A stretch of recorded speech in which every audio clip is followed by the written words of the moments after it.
Guys, welcome back to the biggest agricultural platform in Namibia, known as Nduna we Ngombe, which means headman of cattle. Nduna we Ngombe, which means headman of cattle in English. My name, of course, is Mitchell Mutumba Simata, aka the headman of cattle. So today, on the 1st of October, happy new month, by the way. I'd love to speak on a cattle breed. Not a cattle breed, geez. I'd love to speak on about transporting livestock, how to transport livestock. So I'll be sharing the information with you. The information is contrast of the biggest agricultural magazine in SADC, which is known as Farmers Weekly. As you guys know, I'm never writing solo. I always got my trusted book with lots of research and my not so flattering handwriting. So without wasting time, let's get into this. But again, I repeat, the information is contrast of Farmers Weekly. I believe this information will be in the latest Farmers Weekly that's coming out for October. So let's get into it, eh? Tips for stress-free livestock transporting. Stress your livestock while transporting them and you are likely to end up with unnecessary weight loss, or even bruises or injuries that could lead to disease, carcass rejection, or even mortalities, meaning death. Stress during transportation also has a negative impact on meat quality and will affect your profits. Meat quality not so good, the abattoir might not want to slaughter it and you might lose out on that paycheck that you have to make. And then, continuing to what Dr. Dirk van Voort had to say, who's a veterinarian at Karen Beef. He said, animals inevitably lose some weight during transportation as they do not eat or drink during the trip. The main goal, however, is to ensure that they do not lose weight due to dehydration. It's difficult to give a fixed answer of acceptable weight loss. So there is no set answer to is what is the acceptable weight loss by abattoirs or by slaughtering pens or even by the farm owner. Weight loss during transportation.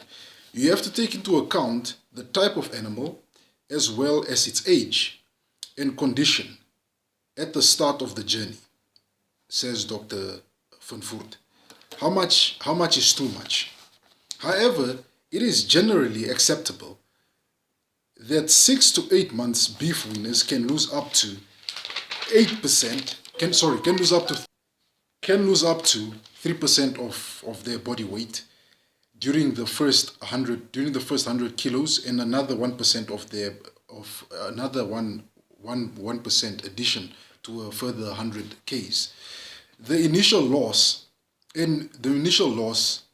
mainly due to the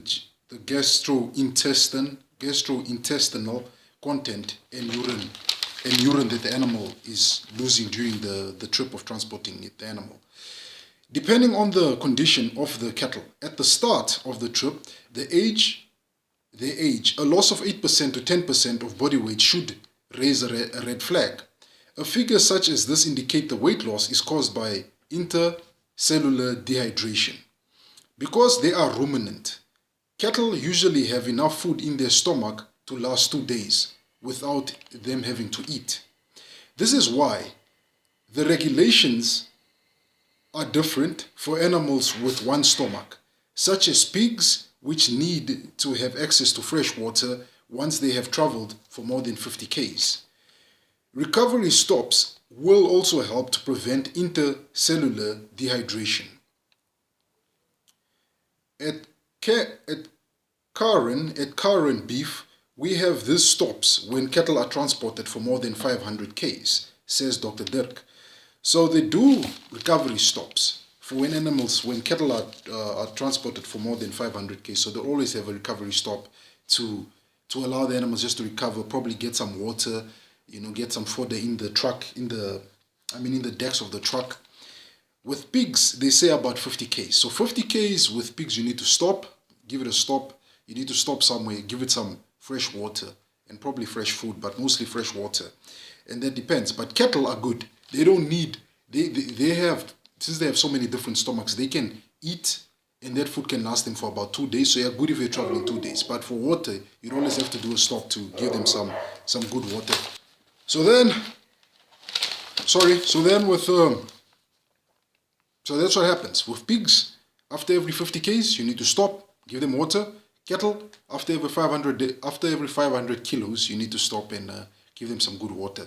Because remember, a cow eats enough for 2 days. So if it's going to be a long haul and you're probably driving for about 3, 4, 5 days, you might have to stop after 2 days and give them some bales of grass so they're able to make this trip. In case of weaners, each stop typically lasts 2 weeks, during which the animals are supplied with water and feed and are vaccinated. The break also allows the rumen to adapt to concentrates. Other large feedlots follow similar strategies. Long-haul cattle have a period of rest, recovery, and adaptation in grass camps or irrigated pastures before entering their feedlot phase.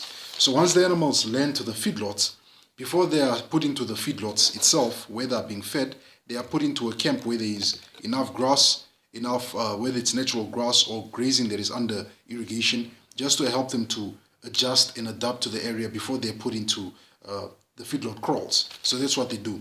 Animal transportation over a long distance, such as from Namibia or Botswana to South Africa, have to be treated differently.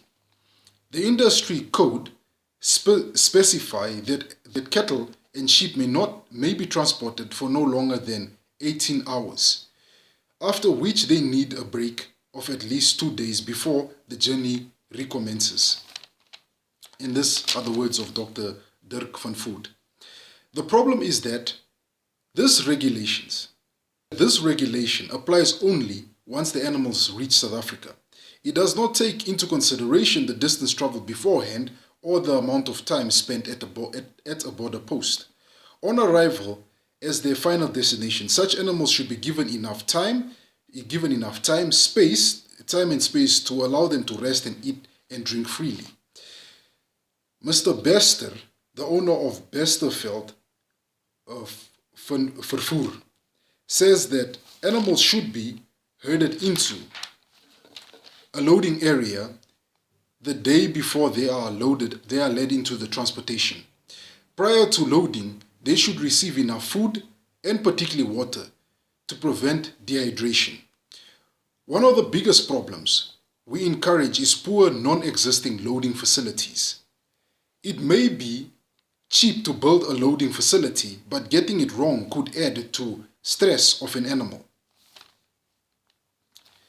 The length and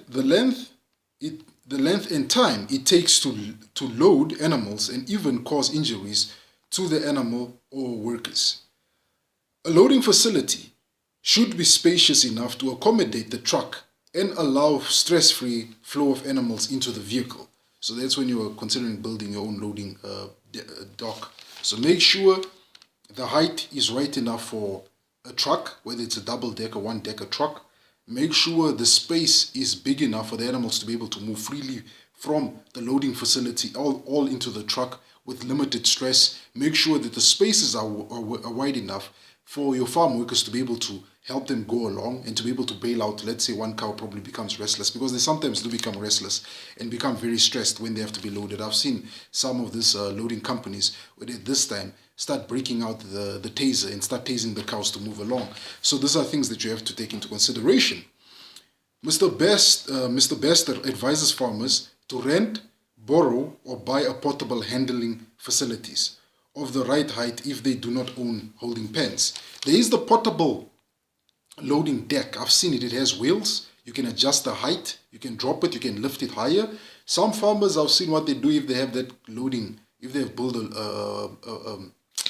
built a station loading bin, they would have the situation where they'd be able to push in big oil drums to lift the deck to be able to meet the requirements of a trailer, a car, a trailer, or a truck. But some of them have the portable one, which has wheels at the bottom that is able to be moved from one loading pen to another loading pen with good height specifications. So this is something that you have to consider. So it's very important. However, this solution is likely to work only in summer. Trucks could get stuck when loading animals from the land in winter. So probably this could be because of winter rains and so forth. Do your arithmetic. It recommends a carrying density of about 1.4 square meter adult cow, 0.3 square meter small calf, 0.4 square meter sheep or goat, 0.3 square meter. That's for the goat, hey? Then its pork is 0.4 square meter. And then you have for a baconer, which is a sheep pig, a pig breed. A baconer and any other sheep and any other adult pig should be 0.8 square meters, any other adult pigs. The different specification, genders and age should be preferred and not mixed. So what they mean by this is the cattle to calf ratio will have a ratio of how you load them, and then your goats and sheep would have a ratio. Goats and sheep are about 0.3 meters, while small calves are about 0.4 to 2 square meters. So that's how you go about it. And then with pigs, it's porker, which I believe is a small pig. A porker is a young pig, which is 0.4 meters, and adult pigs will be 0.8 square meters. And then when you load this, you should make sure that you take into consideration the gender, meaning all males together, females together, and ages. So you'd load animals of the same age together rather than loading adult cows with younger heifers that would cause problems. So you don't want to have a mixed load. You want to make sure that if you are loading a mixed load, for example, you put the adult cattle together, you put the younger cattle together, you put the steers together, you put the bulls together, as to make sure that the axle and the weight distribution of your truck or your trailer is very good. They continue to say, well-designed partitions will help to disperse the weight of the animals evenly in the trailer and prevent overloading of the axle. So the partition would be that gate they usually put. If you notice with some trailers, particular trailers, they can load about 8 or 10 animals. It will always have a gate in the middle. Or you can load 2 full-grown bulls. It will always have a gate in the middle. That gate in the middle is your partition. That's you being able, it allows you to separate, let me say, a packet. You're putting your older cows at the front of the trailer. You're putting your younger heifers at the back of the trailer. And that gate in the middle helps with the even distribution of animals so they don't mix. So you're keeping them apart from each other, which means the trailer is getting even distribution of weight, rather than having a situation where there is no partition and the animals are able to move around. That's very dangerous, by the way. I almost once got into a car accident when we didn't use the partition, the gate. We didn't close the gate in between the two animals. They were able to move around and walk around. And what happened was, because if you're loading a trailer and all the weight is at the back of a trailer, that's dangerous for your car. It can literally cause your car to lose control, while what you'd want is to put all the heavy weight at the front of the trailer. That helps disperse the weight properly to the car. So that happened and we almost flipped the car over. So it's very important that you do, if you are building trailers and it's able to load more than 1 or 2 or let's say 5 or 6 or even 8 animals, make sure it has a partition, a gate in the middle, and then you evenly disperse the weight in the trailer. Now, this information goes on to say if you want to start up your own livestock transportation company. If you want to do your own transportation, first of all, calculate the cost of having your own cart with a capacity of about 160 cattle. For example, this will set you back about 2.5 million. Horse and cart in this term. Horse and trailers, the horse is your truck, the trailer is the trailer. So they would say the truck is the horse. That's the slang that they're using. Then they say you need to calculate the capacity. You need to calculate the type of trailers you want to have. If it's a double-decker cattle cart with a capacity of about 160 cattle, for example, it will set you back about 2.5 million, whereas the horse could cost you in a region of about 1.6 million. So those are the numbers that you have to take into consideration. 2.5 million for the trailers, and probably the truck itself could cost you about 1.6 million rand or dollars, whichever currency you're using. And then you have to consider the maintenance and service, which is another expense on its own head. So this is when you want to consider setting up your own truck company, or probably buying your own truck so you can do your own transportation. So you have to consider what type of truck are you going to be having.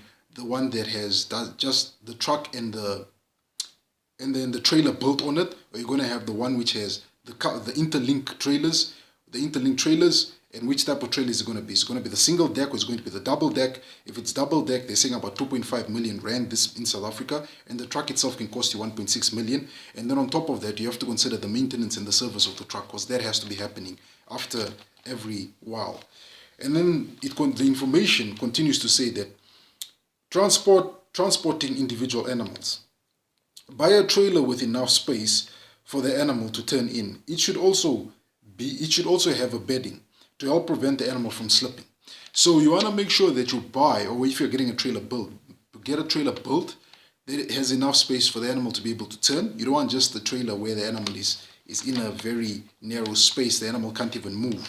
You want a trailer where it's able to turn, whether it's going to face this way or face backwards, and you want it to have bedding so the animal doesn't slip. I've seen with some trailers, they don't put that bedding at